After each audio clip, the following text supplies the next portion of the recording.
তা আমাদের মহাপ্রভুর কথা যে তিনি এক কথায় বলেছেন যে যারে দেখো তারে কহ কৃষ্ণ উপদেশ।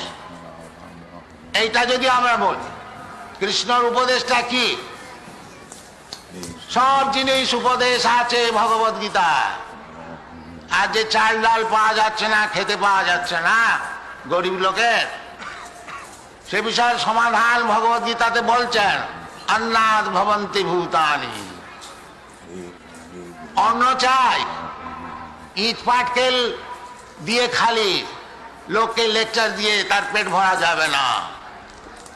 অন্ন চাই, অন্নাদ ভবন্তি ভূতান, পর্যন্নাদ অন্ন সম্ভব। বৃষ্টি চাই, বৃষ্টি হলে অন্ন অন্নাদ পর্যন্নাদ অন্ন সম্ভব। যজ্ঞাৎ ভবতি পর্জন্য। আর পর্জন্য জল ঠিকভাবে আকাশ থেকে পড়বে, এটা তো আমার নিজের অধীনে নয় যে আমি সায়েন্টিফিক ল্যাবরেটরিতে একটা কিছু ছেড়ে দিলাম আমার বৃষ্টি হতে আরম্ভ, তা তো হবে না, ওটা ভগবানের হাতে।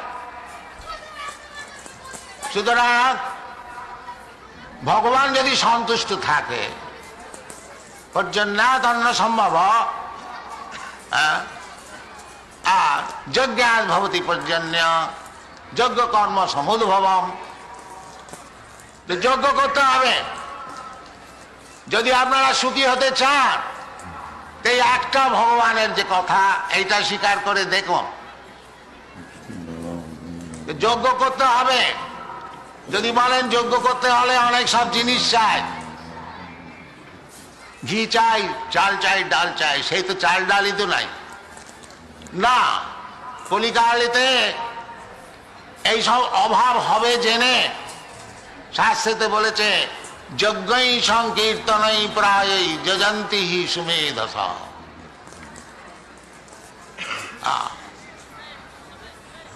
কৃষ্ণবর্ণং থিসা কৃষ্ণ সাঙ্গপাঙ্গাস্ত পার্ষদম যজ্ঞই সংকীর্তনই প্রায়ই যজন্তি হি সুমেধস।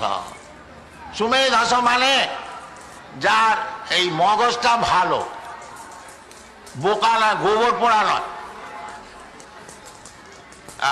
গোবর পোড়া লোক তারা বুঝতে পারছে না, সেটা ভগবদ গীতাতে কন্ডেম করেছে। কামস্তস্ত হিতজ্ঞানা যজন্তে অন্ন দেবতা। যাদের কামের দ্বারাতে হিতজ্ঞান হয়ে মাথা খারাপ হয়ে গেছে, তারা এসব নানান দেব দেবী পুজো করে। আর সুমেধস, যার মাথা ভালো, গোবর পোড়া নয়, সে যজ্ঞই সংকীর্তনই প্রায় যজন্তি সুমেধস। তাকে কৃষ্ণবর্ণং দিশা কৃষ্ণম সাঙ্গ পাঙ্গাস পার্শ্ব। এই শ্রী চৈতন্য মহা, তিনি হচ্ছেন কৃষ্ণ, কিন্তু তিসা অকৃষ্ণ। গায়ের রংটা কিন্তু কৃষ্ণ নয়, অকৃষ্ণ, পীতবর্ণ। এবং সাঙ্গ পাঙ্গাস্ত পার্শ্বদম, তার সঙ্গেতে নিত্যানন্দ, অদ্বৈত, গদাধর, শ্রীবাসাদি গৌর ভক্ত।